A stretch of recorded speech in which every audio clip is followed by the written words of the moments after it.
Just because you've moved into your van doesn't mean the construction ends there. While you're on the road, you might find things that need to be fixed or replaced, or just aren't working quite right for your life on the road. This week we are in Ontario at my parents' place, and we are going to be fixing some of the things that just aren't working quite right in our van. So the first issue that we encountered while living van life on the road, in the winter time at that, is frozen pipes. Look at these guys. Yeah, it's frozen. Let it go, let it go. Can't hold it back anymore. We're frozen. Get it?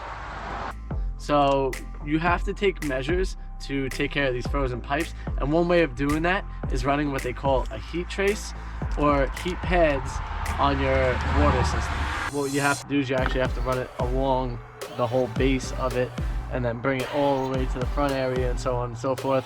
I'm also going to even try to wrap these tanks if I can. This part right here is a thermostat, and it doesn't reach far enough back to sit on the pipe. I'll run it to where this touches here, which is just as cold as those water lines.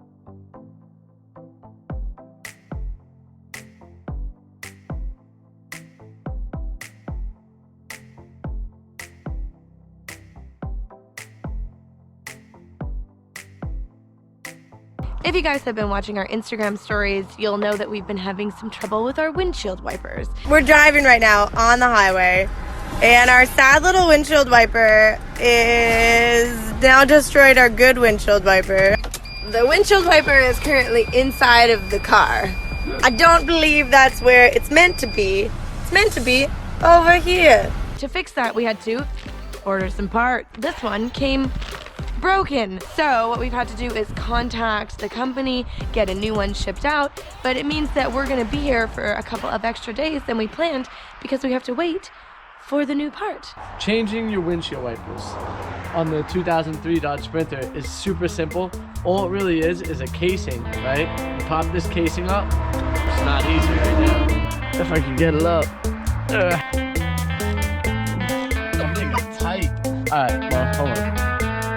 Look how rusty it is. Yeah, the screw, right? No, I mean just the car. Oh yeah. All you need to do is pop up this piece. Once you popped up this piece, you'll see this screw. So what you'll do is you'll take your 1/2-inch wrench and you'll just take it right off. Then this presses down slightly. You see how this actually bends right here? Once you bend it, this will come right off. And then you can replace it with the new one, put it right over the top, give it a little push down to get it on there snug. Tighten up your 1/2-inch nut, but do not over tighten it. If you over tighten it, you will ruin threads. So this line right here is the one for the fluid. It simply goes into this prong right here. Once it's in that prong, you'll have fluid that comes out and squirts out onto your windshield. What we'll do is we'll snap this back on, and that's it. She's good to go. Make sure that you have a good distance between the two of them. That way, when they do come on, it doesn't run into each other. And then test it. That's the key, is to test it. One random thing that's been irking me when we've been living in the van is more of a decor point, but most of our wood is burnt. It looks glorious, but there's a couple of pieces that we missed, and they're sticking out like really oddly. So I'm gonna burn them.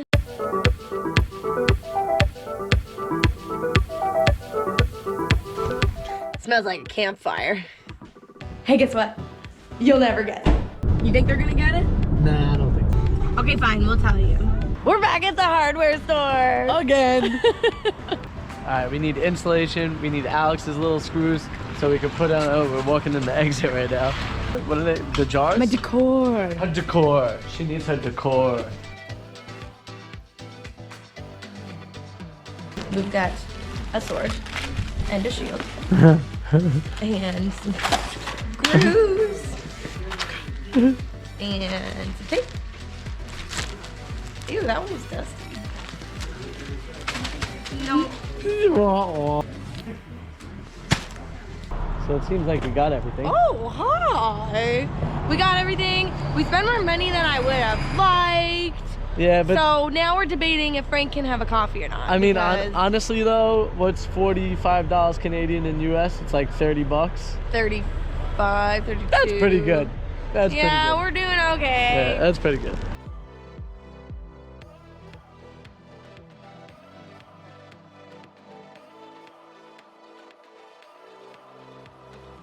We're gonna get pulled over because we're dancing too hard.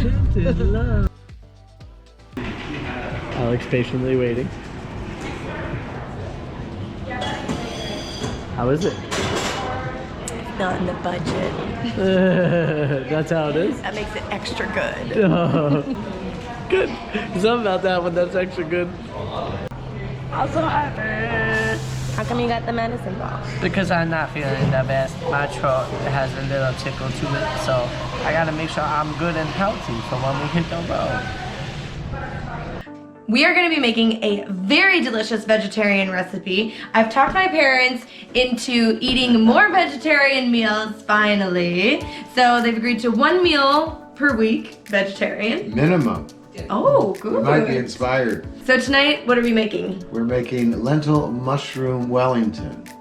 You know that beef Wellington staple? Well, this is all mushrooms, and it's even going to have a mushroom gravy. So, of course, we couldn't just have a regular vegetarian meal. We're having the fanciest vegetarian meal. We're having lots of vegetables. There you go. We're going to show you how to make it. Okay, so step 1 is cooking the lentils. You have to do that beforehand. You rinse them, and then you boil them, and then you bring them down to a simmer for 20 minutes or so. Once they're soft and easy to eat, drain them. You don't have to rinse them. But you rinse them ahead of time to get rid of all the dust and pick through the little stones. So lentils are cooked. We're gonna melt the butter, we're gonna saute the onions, then we're gonna add in the herb mix, which is rosemary, garlic, salt, pepper, and thyme. Yeah. So we'll get all that going, and then we'll add the mushrooms in and cook those down. A lot of mixing. I'm up to the challenge. Nutritional yeast with a little bit of soy sauce. Put that in at the very end. Enhance the gravy.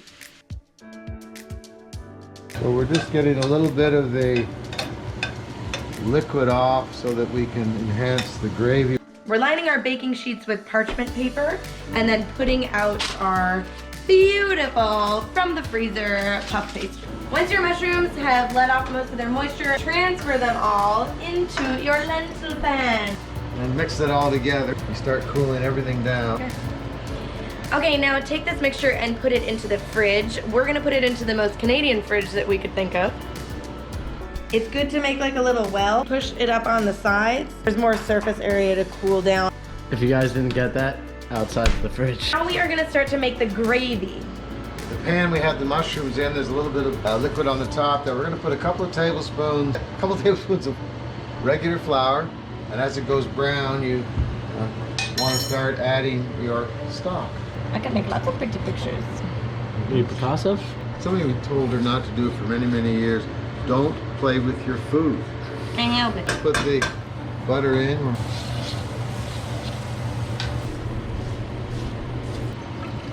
One thing I do is you just put a little bit in. You don't pour it all in at once because it shocks the pan and turns it cold. Push in the stuff from the ends because we're going to fold up those ends. Are we ready to fold and roll and dip and dive and Oh, dash? exactly how. Over the top and over the top.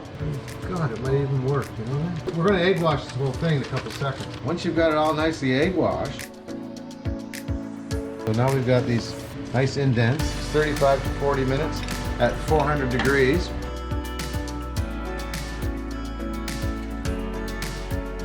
That's really good actually. Yeah? And personally, I'm not a big mushroom fan, but I can do this. A storm is brewing outside, but inside we've got some awesome decor projects on the works. Let's check them out. Okay, so first up we need to fix these cabinets. We only put 1 gas strut in each of them, but so somehow they've started collapsing into each other. So we need to add 2 more gas struts and fix the ones that we already put up. They're too tight.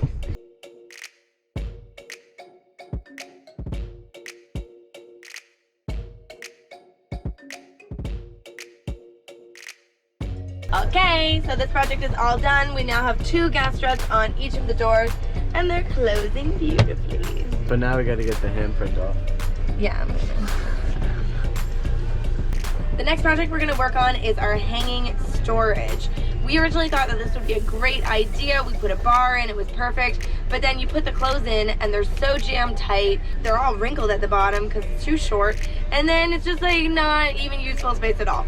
So we're gonna try to rejig it by putting hooks all the way around the outside so that instead of hanging things, we can hook things on the wall and try to make a better use of the space.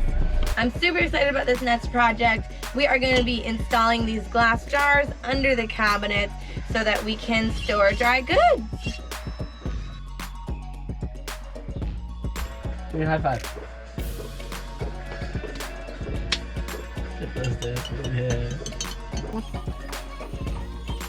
It's cold. Right now I'm working on taking one of the batteries out from the back and putting it in the front so we could have a battery-to-battery charger right now, because So we could be nice and warm. so what I've learned is that the batteries in the back have to be the same cold crank amperage and amp hours in order for it to charge from the front to the back. The good part is the tray up there still has like another 3 or so inches in the front of it, which makes it so we can fit it there. So it seems like it should work out really well. There's a heart on the floor. I saw that earlier. There's hearts everywhere, hearts everywhere, hearts everywhere, hearts everywhere, hearts everywhere, hearts everywhere, hearts everywhere. We've swapped the batteries out. So the new fancy 100-watt battery is in the front. We've let the car run for a while. Yep. To charge it up. Yeah, because the alternator will charge up your battery. That way you have your 12.6 volts, whatever you're supposed to have standing at 12.9. I don't know exactly what it is. I'm not a car mechanic. Now we're at a spot where we could go in and try to connect the batteries from the back to the front. The problem we were having last time is every time we would hook it up, it would actually short out the whole side, being the fact that we had the wrong size battery in the front. It was too small to handle it, and that could kill your whole entire electrical system. Take this, and I want you to just press it to this, right? And when you do that, I'm gonna go inside and look and see if we still have power in there. Okay. If we do, we should be good to go. Arcs, then we're no good. If it doesn't arc, Oh shit! I think we're good. Now that all of our little projects are done, we just have to get all this stuff back into the van.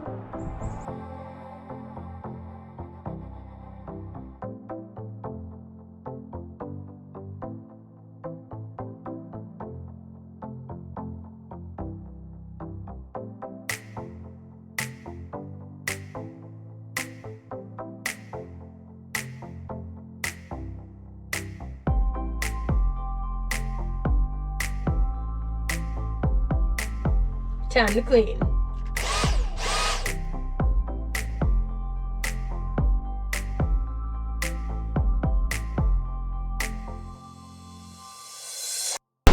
Alright, I've put the kitchen back where everything belongs. Having these jars here has really helped clear some space out from down below.